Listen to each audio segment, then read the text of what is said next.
ងលិចស្រែស្នេហ៍ហូរតាមទឹកកងកែក្អាត់យំក៏ក្អឹកខ្ញុំឈឺលើអត់ទេអង្រមាលើក្រេអូនប្រាព្រួលខ្លាំងមិនធម្មតាបងជាសង្សារអូនថាមិនស្គាល់អូនបានផឹកទឹកមិននឹកប្រភពត្រជាពេលបានជ្រកមលុបអ្នកដាំអូនមិនខ្ចីនឹកដល់អូនកាប់ដើមចោលបងខំបងដើរផ្លូវទល់ខាត់កាយនិមលក៏ឥត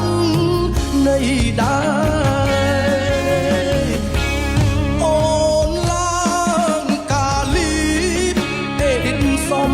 រស់ឡើងខ្ញុំភ្លេចអ្នកនំស្រង់អរលធ្លាប់ស្នេ